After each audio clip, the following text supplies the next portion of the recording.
Biz hozir turgan issiqxona, birgina issiqxonaning o'zi 12 sotixlik joyda turibmiz. Bunday issiqxonadan bu xonadonda ikkita.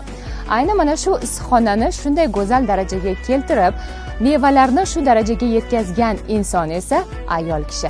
Assalomu alaykum. Firdavs opa. Alaykum assalom. Issiqxonangiz haqida qisqa aytib bersangiz, juda ham chiroyli limonlaringiz bor ekan. Men prezidentimizni 44 10 qarorlari asosida 1 gektar limonariy tashkil qilganman. Limonariyimizda 700 tip limon ko'chati bor. Hozir o'sha 700 tip ko'chatimiz hammasi hosilga kirdi. Firdavs opa, oldin ham dehqonchilik bilan shug'ullanganmisiz? Ha, isimizni tayinlangandan boshlab shu turponchida katta bo'lganmiz. 2006-yili fermer xo'jaligi tashkil qilganmiz. Uzumchilik yo'nalishida. Keyin 5 gektar ochiq maydon olib g'allachilik qildim. Meva sabzavotchilik bo'ldi. Keyin shu limonchilikni rivojlantirish bo'yicha qaror chiqqanda tasadduqan ilishib qolganman deb. Yaxshi. Endi limonni ekish, limonni parvarishlash qanday ekan? Limonchilikni maktabini o'rganishga Qashqadaryo, Surxondaryo, Qibraga bordim. Namangan viloyatining Norin tumaniga bordim. Bu ko'chatlarning meyer sorti Norinlik Ilhomjon degan boladan olganman. Hali ham izlanish davom etyapti.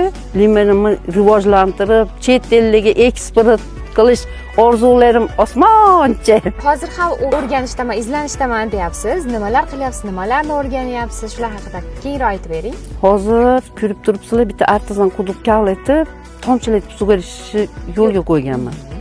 Endi bu yilgi hosilimdan Xudo xolisa tepasidan men issiq iqlim-ku, tepasidan suv purkaydigan moslama o'rnatish. Suvni yomg'ir yog'dirib, ozuqani ham tepasidan bargidan ham berish. Unda foydasi yaxshiroq bo'ladi. Foydasi yaxshiroq bo'ladi. O'sha gullagan gul naychalarini hammasini tutib qolar ekan. Uni bank tomonidan berilgan o'quv qo'llanma kitob bor. O'shandan o'rganib, o'qib, tajribali dehqonlardan o'rganib, amaliyotda qo'llayapsiz. Ha. Firdavs opa, ko'z tegmasin, hozir ko'rib turibmiz, limonlaringiz yaxshi meva beryapti.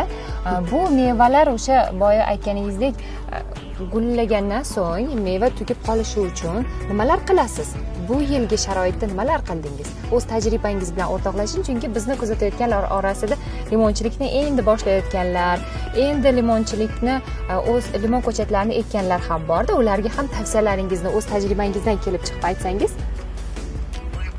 Birinchi navbatda gullash jarayonida bunga amopos, kaliy berish kerak.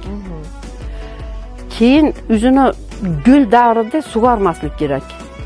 Naychalar to'kilib ketadi gullash davrida. O'sha gul davrida odam ham imkon darajasida kirmaslik kerak. Siz tajribangizni shunday qilasiz? Ha, tajribamda shunaqa. Hech kimni kirgizmaysiz? Yo'q. Yo'q, hech kim kirmaydi. Guli kichkina yong'oqda bo'lib, guli to'kilgandan keyin suv qo'yib, ozuqa beramiz. Keyin bunga men shira piralarga ham ximikat septirmayman. 25 litr suvga 1 litr zardob aralashtirib, agar zardob yetmasa, separatdan chiqqan sutni aralashtirib septiramiz. O'shanda tabiiy bo'ladi. Chunki zardobda ishqor bor, shirini yuydi. Pomidorga ham o'shani qo'llaymiz. Bog'ingizdan chiqqan limonlarni bemalol qo'rqmasdan tabiiy yetishtirilgan deb bemalol iste'mol qilsak bo'ladi. To'g'risi, Firdavs opa, siz bilan suhbatlashib, sizga juda ham havasim keldi. Ayol kishi bo'la turib, doim izlanishdasiz. Mana shunday katta limonariylarni barpo etgansiz. O'zingiz har bir daraxtga alohida e'tibor berib qarar ekansiz, tabiiy yetishtirishga qarar ekansiz. Biz yoshlik davrimizga qaraganda hozir o'ta imkoniyat ham katta. Yo'l ham katta ochiqda. Izlanib imkon darajasida qilaman deb o'zi harakat qilsa, har qanday sharoitda yoshlarimiz ujalab ketadi.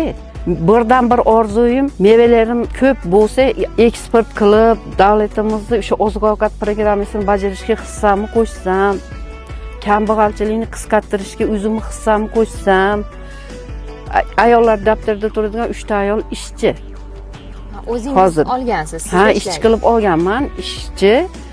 Sheyda ortigan o'sha kelishuv asosidagi haqdan tashqari yana moddiy ta'minotini rag'batlantirib turaman. Xuruniso aya o'z tashabbusi bilan nafaqat oilasiga qo'shimcha daromad manbai yaratdi, balki qo'shnilarga ham namuna bo'ldi. Uning mehnati shuni ko'rsatadiki, har qanday yoshda ham yangi ish boshlash, izlanish va muvaffaqiyat qozonish mumkin.